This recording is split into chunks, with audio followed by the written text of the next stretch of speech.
Hola a todos y bienvenidos a mi canal. Muchísimas gracias por suscribiros, gracias por dejar vuestros comentarios y por darle un me gusta. Preguntas súper interesantes, la verdad es que maravillosas las preguntas que me habéis dejado y voy a intentar responder al máximo número de ellas, así que acompañadme, porque son muchas y, como digo, muy interesantes. Vamos allá.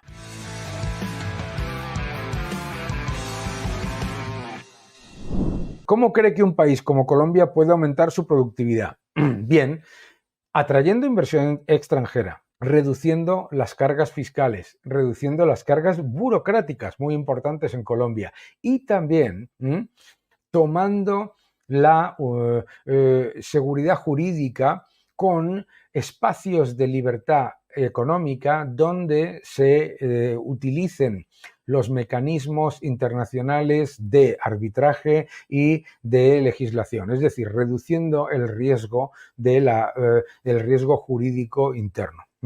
Colombia tiene muchísimas oportunidades. Desafortunadamente, Petro no está haciendo mucho por el país.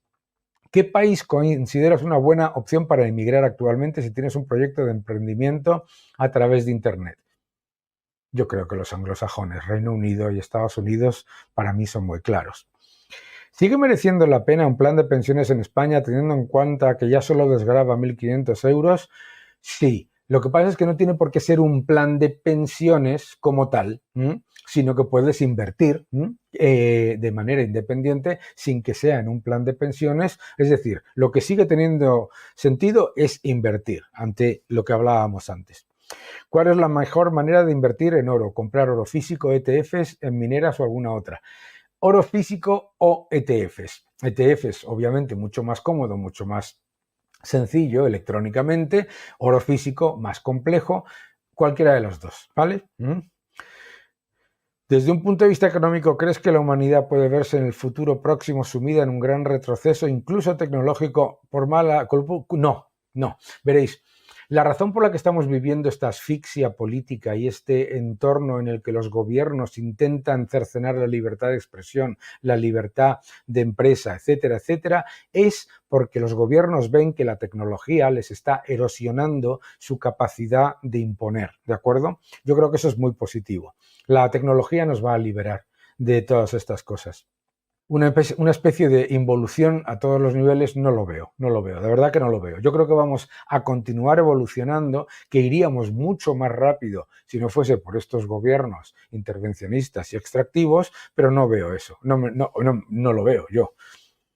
Quería saber qué opinión le merece a usted como liberal el lado que el papado está tomando respecto a los gobiernos de izquierda. Como católico y como liberal, pues me parece muy preocupante que el Papa Francisco esté adoptando los mensajes de una izquierda que, uno, jamás va a valorar a la Iglesia y jamás va a valorar a la religión católica, todo lo contrario, y dos, además, pues crea falta de atracción de nuevos feligreses, ¿no? A mí me parece que es un grave error. Me parece que es un grave error pero bueno, yo no quiero hablar en cualquier caso de lo que es la postura con respecto a la política, porque también debemos recordar que la postura en política de un papa o de otro no es doctrina y por lo tanto, pues seguid defendiendo la libertad y con ello la libertad religiosa y seguid adorando a Dios si sois católicos o al Dios que consideréis. En California tenemos el peor gobernador que ha tenido en muchos años y tuvimos la oportunidad de sacarlo, pero la idiotez e ignorancia de la gente votó para que se quedara y ahora California está pasando por una etapa muy difícil. Es tremendo lo de California, en lo económico y en todos los aspectos. Investigar a los candidatos, completamente de acuerdo. Gavin Newsom es un gobernador que aparece como simpático, joven, buena imagen, que os voy a contar que no os suene a los españoles. ¿Y qué es lo que pasa? Que lo que ha hecho ha sido imponer unas políticas que han convertido a California, es aterrador ir a San Francisco, es aterrador ir a Los Ángeles y ver el desastre que ha hecho, ¿no? Soy Guillermo de Argentina. ¿Cómo ve el acuerdo de libre comercio Mercosur y Unión Europea? ¿Se podría acordar algo? Yo creo que sería muy positivo, pero debemos recordar que el Mercosur no se firma porque no parece interesarle a Francia, no porque no haya interés en los países de América Latina, de Hispanoamérica. De Guindos habla de la necesidad de una consolidación fiscal más amplia en España, en un contexto marcado por la reducción de la liquidez en el mercado, dejando de comprar deuda pública. ¿Qué consecuencias podría tener esto? Las consecuencias ya las estás viendo. No le están haciendo ningún caso a De Guindos. Los gobiernos han visto que cuando empujan el límite fiscal y se pasan todos los límites, el Banco Central tiene que terminar claudicando y monetizando deuda. Por lo tanto, cuando De Guindos o Lagarde dicen estas cosas, los gobiernos no le prestan, y digo, cero, ninguna atención. Explícanos mejor cómo es que el traspaso entre fondos indexados ayuda a pagar menos impuestos en caso de rescate parcial o total y la metodología correcta que habría que seguir para ello. Mucho más técnico, lo que te recomiendo es que te pongas en contacto con nuestros compañeros de Tresis que te lo explican en 5 minutos. Llámanos. Muchas gracias por cualquier información. ¿A qué país se iría si no tuviera nada aquí? Hombre, yo creo que, lo decía antes, emigrar o buscar oportunidades en los países anglosajones siempre es muy, muy, muy enriquecedor. Conseguir una vivienda a 51 años después de perderlo todo y después de un tiempo, bueno, pues qué mala suerte ha tenido, cuánto lo siento, esta persona de haberlo perdido todo con 51 años. Conseguir una vivienda. Yo le recomiendo que invierta lo poco que tenga y que vaya poco a poco pudiendo hacer una compra de una vivienda. Hay regímenes en los que hay alquiler con opción a compra. Yo creo que eso puede ser interesante para usted poco a poco. ¿Disfrutas haciendo tus vídeos reflexiones en YouTube? La verdad es que me hace mucha ilusión, sobre todo vuestros comentarios. Cuando se calcula el PIB, ¿se tiene en cuenta la deuda? No. El PIB se disfraza y se infla tirando de deuda. El PIB es el gasto público más el gasto de las familias, más la inversión, más las exportaciones, menos las importaciones. Si el Estado se endeuda masivamente para aumentar el gasto público, no afecta de manera negativa al Producto Interior Bruto, de hecho lo sube, y lo mismo ocurre si las familias o las empresas se endeudasen muchísimo. Por eso el PIB no es un indicador suficientemente fiable. Y por eso la ratio deuda sobre PIB tampoco.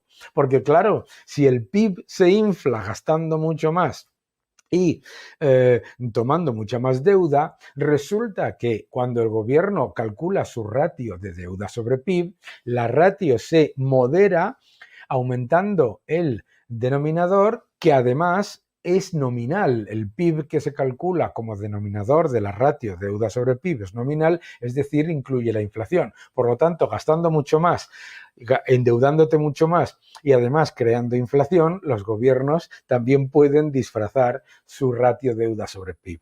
El PIB es un indicador interesante, es un indicador válido, pero no es un indicador suficiente. Los datos, cuanto más agregados son, más fáciles son de engañar, ¿no? El empleo, pues oye, pues te pones a contratar empleo público con deuda, ¡oh, qué bien va todo!, ¿no? Todo eso hay que analizarlo, ¿verdad? ¿Por qué no hay marchas en contra de lo que hace Sánchez en contra del pueblo español? ¿No sabe el rey Felipe qué está haciendo este hombre? La batalla cultural está viva en España, la batalla cultural está viva en España si la mantienen todos ustedes, todos vosotros, si la mantenéis a tope. Claro que sí, claro que sí. Y hay cosas que funcionan mejor que hacer marchas, como por ejemplo que la sociedad civil sepa su verdadero poder y se ponga en marcha en todos los mecanismos que le permite la sociedad, que son muchos. Aquí en España la cruda realidad es que todos los votantes de derechas estamos muy confusos. Esto es verdad, esto pasa en casi todos los países.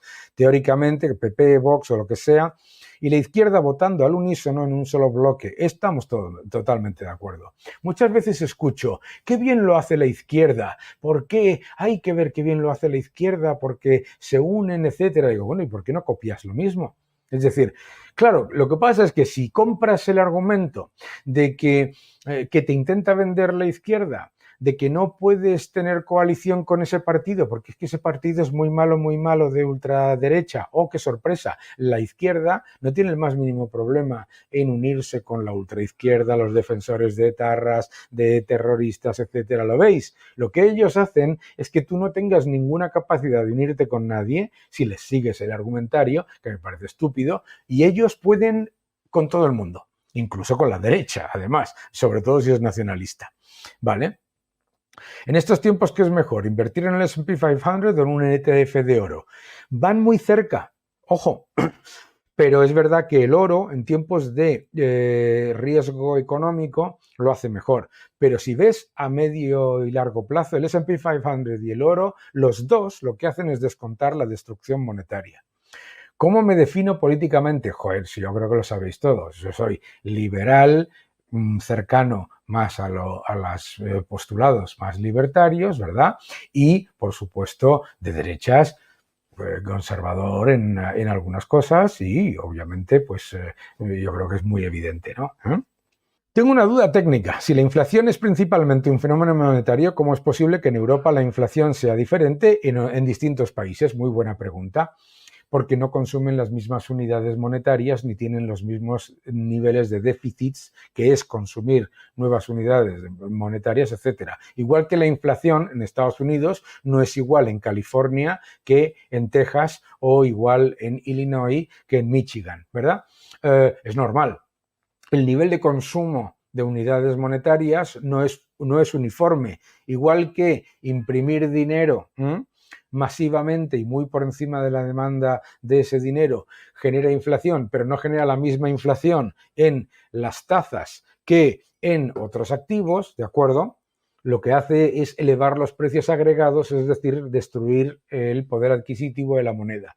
Sin embargo, si lo ves, a medio plazo, la inflación no es tan diferente en los países de una misma área monetaria. Si tú ves, por ejemplo, pues acuérdate, en los últimos 5 años en Europa, pues la inflación se mueve en un 20-23% acumulado, ¿de acuerdo? Pues unos países lo tienen un poco más adelantado, otros menos, pero si son igualmente fiscalmente irresponsables, claramente tenderán a tener la misma inflación.